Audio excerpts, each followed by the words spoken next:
Hello, everyone. I'm here to recap a very disappointing game for Minnesota as they fall to the Bears 24-10. Philly won. We all know what that means. They're not in it this year. Trubisky was 18 of 26 for 163 yards, a 6.3 average yards per attempt, no touchdowns, no picks, wasn't sacked, 85.9 rating. So pretty decent, solid day. And even though he didn't have the yards, it was decent and solid.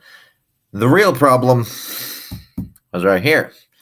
Jordan Howard, 21 carries for 109 yards, 5.2 average, a 42-yard long, and 2 touchdowns. Tariq Cohen, 5 carries for 24 yards, 4.8 average yards per carry. Had an 8-yard long with a 1 touchdown. Trubisky ran 3 times for 16 yards for a 5.3 average. Benny Cunningham, 6 for 13 for 2.2. And Anthony Miller, 2 for 7 for 3.5 yards a carry, which means 37 carries for 169 yards, 4.6 average, and 2 touchdowns, allowing that 42-yard run. Receiving, Gabriel caught all 4 of his targets for 61 yards and a 15.3 average. Trey Burton, 5 of 6 for 33, 6.6 average. Javon Wims was 4 of 4 for 32 yards. Kevin White, 1 of 3 for 22. Tariq Cohen, 2 of 3 for 8 yards. Jordan Howard was 1 of 2 for 5, and Josh Bellamy caught 1 of his 4 targets for 2 yards. Now, on third down, they were 8 of 14. That's good for 57%.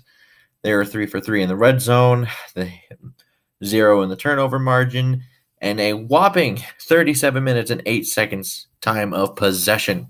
Now, Minnesota, they obviously out of the playoffs, they dropped to 8-7-1, while the Bears climb up to 12-4. And Cousins was 20 of 33 for 132 yards, a 4.0 average yards per attempt. 1 touchdown, no interception, was sacked 4 times, lost 31 yards on these 4 sacks, 79.4 rating. Dalvin Cook, 11 carries for 39 yards, a 3.5 yards a carry. His longest run was 10 yards. Murray carried it twice for 18 yards, Cousins once for 7, and Thielen 1 for -1. So 15 carries for 63 yards, a 4.2 average. Diggs caught 8 of 10 targets for 47 yards and 1 touchdown. Thielen 3 of 4 for 38, a 12.7 average. Dalvin Cook got 4 of 5 for 21 yards.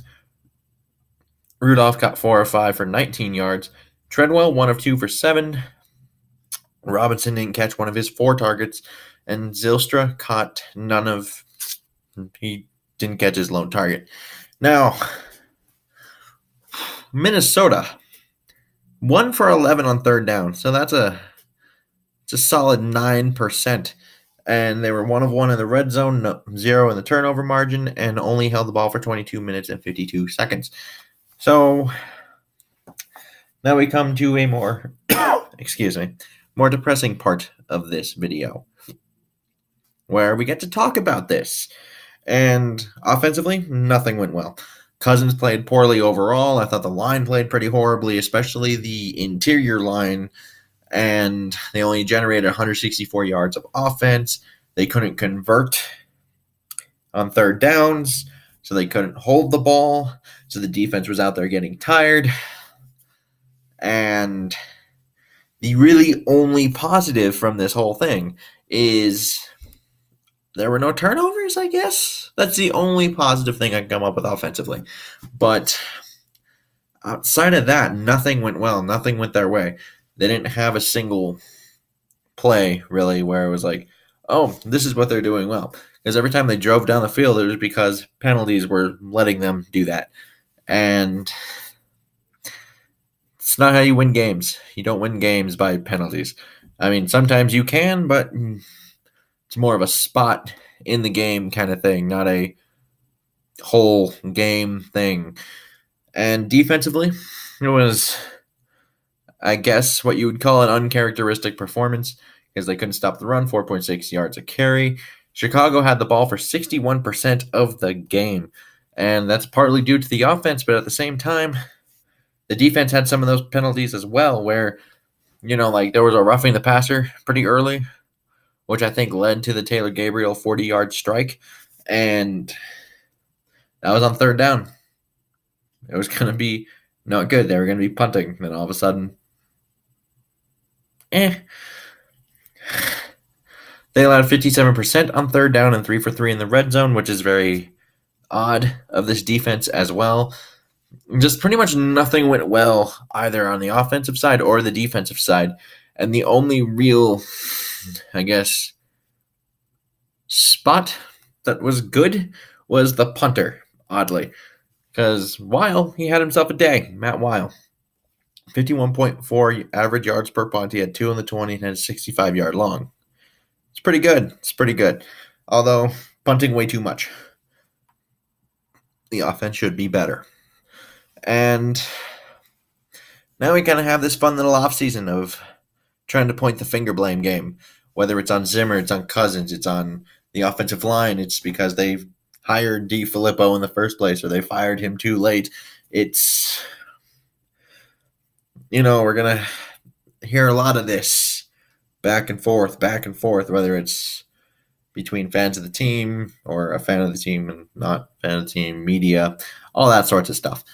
We're going to be hearing it a lot, and I imagine Cousins' name will come up a lot. And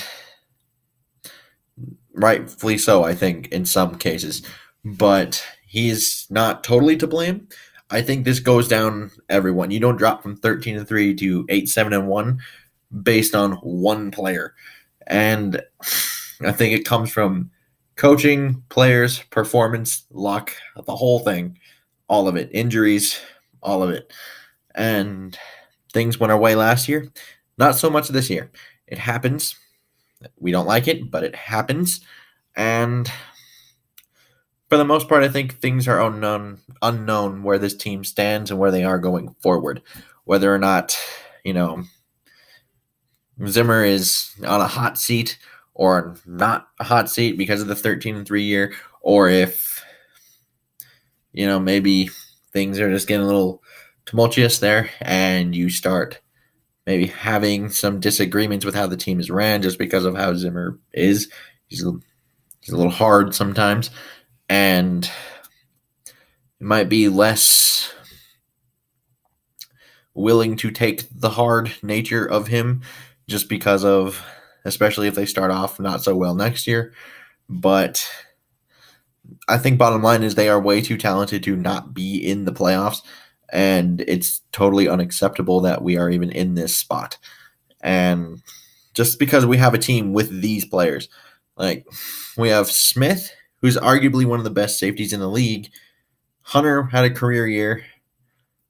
Griffin, when healthy, is very good. Linval, also very good. Richardson, pretty good. Rhodes, when healthy, pretty good. Then Cousins was supposed to be an upgrade at quarterback. He is talent-wise. I think we all know that. And then you have Thielen, Diggs, Dalvin Cook, Kyle Rudolph. There are weapons on this team. There are things to build with. So, although this is a lost year, we still have at least some carryover. Because the only guy who I said on that who's not under contract, Sheldon Richardson. And the only one I didn't say that some people will probably point out is Barr, who's also not under contract for next year. But that's 2 out of those. And I've kind of glossed over it, so there's players I know I didn't mention. But it does remain to be seen if Zimmer's seat gets a little warm, hot, not hot, is it still cold? That, I think, we'll find out in the coming days, more so, or we'll definitely know within a few months.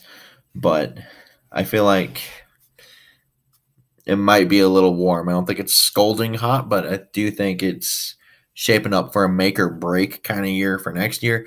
I would like to know what you guys think down in the comments below, whether that's about any of this, frustration from today, things that you may just have on your mind about the team, really. But yeah, comment down below just what you're thinking. And until next time, I bid y'all adieu.